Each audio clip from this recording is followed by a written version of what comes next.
Question number 2.1 encircle the correct answer from the given choices. दी गई choices में से दुरुस्त जवाब का हमने एनसर्कल करना है। आ बॉडी है ट्रांसलेटरी मोशन, एक बॉडी की ट्रांसलेटरी मोशन होती है if it move along a line without rotation, कि जब कोई बॉडी रोटेशन के बगैर मूव करता है एक लाइन में तो उसकी मोशन ट्रांसलेटरी मोशन कहलाती है। Charlie option C option correct है।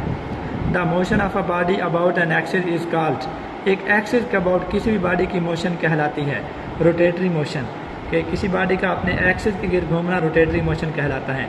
Which of the following is a vector quantity, इनमें से कौन सी क्वांटिटी वेक्टर है? Speed, distance, displacement, power. Speed scalar है, डिस्टेंस भी स्केलर है, पावर भी स्केलर है, डिस्प्लेसमेंट वेक्टर क्वांटिटी है। सी ऑप्शन दुरुस्त है। If an object is moving with constant speed, अगर एक जिसम कांस्टेंट स्पीड से मूव कर रहा हो, then it's distance time graph will be a straight line, तो उसका जो डिस्टेंस टाइम ग्राफ होगा वो स्ट्रेट लाइन होगा along time axis, along distance axis, parallel to time axis and inclined to time axis। तो delta option is true, D option दुरुस्त है कि अगर एक बॉडी कांस्टेंट स्पीड से हरकत कर रहा होगा तो उसका जो डिस्टेंस टाइम ग्राफ है वो स्ट्रेट लाइन होगा और वो इंक्लाइंड होगा to the time axis. A straight line parallel to time axis on a distance time graph tells that the object is, अगर एक स्ट्रेट लाइन जो कि टाइम एक्सिस के पैरेलल हो डिस्टेंस टाइम ग्राफ में, टेल दैट वो हमें बताती है कि object is at rest. Straight line अगर हमारे पास आ रही है डिस्टेंस टाइम ग्राफ में तो इसका मतलब ये है कि वो बॉडी रेस्ट पे है। The speed time graph of a car is shown in the figure, एक कार का स्पीड टाइम ग्राफ शक्ल में दिखाया गया है।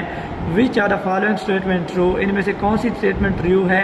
Car has an acceleration of 1.5 metre per second square, car has constant speed of 7.5 meter per second, distance traveled by the car is 75 meter, average speed of the car is 15 meter per second।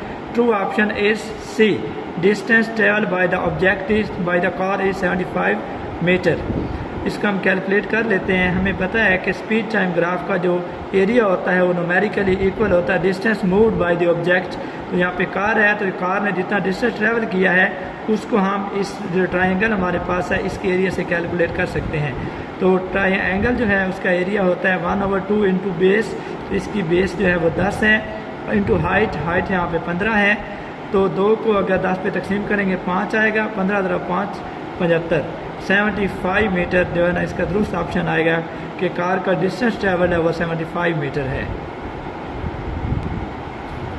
Which one of the following graph is representing uniform acceleration, ये graph दिए गए हैं इनमें से हमने बताना है कि कौन सा ग्राफ यूनिफॉर्म एक्सेलरेशन को जाहिर कर रहा है। तो डिस्प्लेसमेंट टाइम ग्राफ में जो स्लोप होता है वो वेलोसिटी के बराबर होता है। ए ऑप्शन दुरुस्त नहीं है, बी भी दुरुस्त नहीं है, ये भी वेलोसिटी डिस्प्लेसमेंट टाइम ग्राफ है, एक्सेलरेशन वेलोसिटी टाइम ग्राफ पे होता है।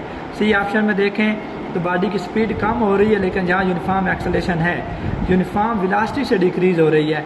डी में देखें तो इसकी वेरिएबल वेलोसिटी है, लिहाजा जहाँ वेरिएबल एक्सेलरेशन है वेलोसिटी टाइम ग्राफ हम देख सकते हैं कि स्ट्रेट लाइन नहीं है। सी में स्ट्रेट लाइन है तो ये यहाँ पे बॉडी का जो एक्सेलरेशन है वो यूनिफॉर्म एक्सेलरेशन है। सी ऑप्शन इसका दुरुस्त है।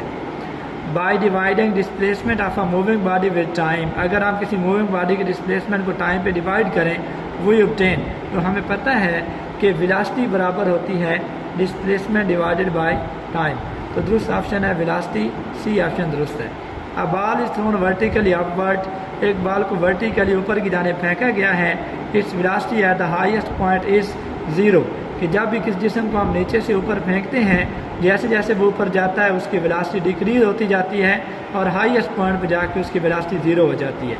A change in position is called, किसी जिस्म की पोजीशन में जो चेंज है वो डिस्प्लेसमेंट कहलाता है। पोजीशन में तब्दीली चेंज इन पोजीशन डिस्प्लेसमेंट कहलाता है। A train is moving at a speed of 36 kilometre per hour, एक ट्रेन 36 किलोमीटर फी घंटा की रफ्तार से हरकत कर रही है। It's speed express in metre per second is, उसकी स्पीड मीटर पर सेकेंड में बतानी है तो इसको हम तब्दील कर लेते हैं मीटर पर सेकेंड में। 36 किलोमीटर हैं तो किलोमीटर के मीटर बनाए तो ज़रब 1000 से हम इसको देंगे। मीटर 1 घंटे में 3600 सेकेंड होते हैं, तकसीम 36 से हम कर देंगे, सेकेंड आ गया।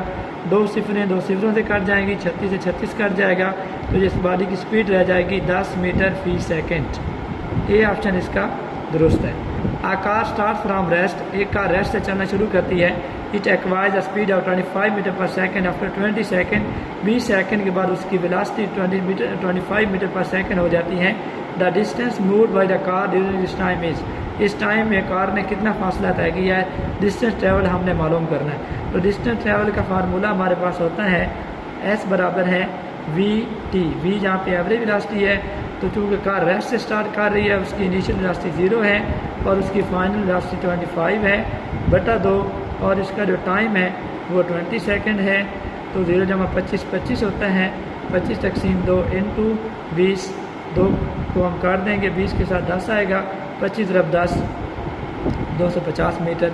तो अगर एक कार रेस्ट से मूव करना शुरू करती है और 20 सेकंड में उसकी स्पीड 25 मीटर फी सेकंड हो जाती है तो उसका जो डिस्टेंस मूव्ड होगा वो 2250 मीटर होगा, 250 मीटर।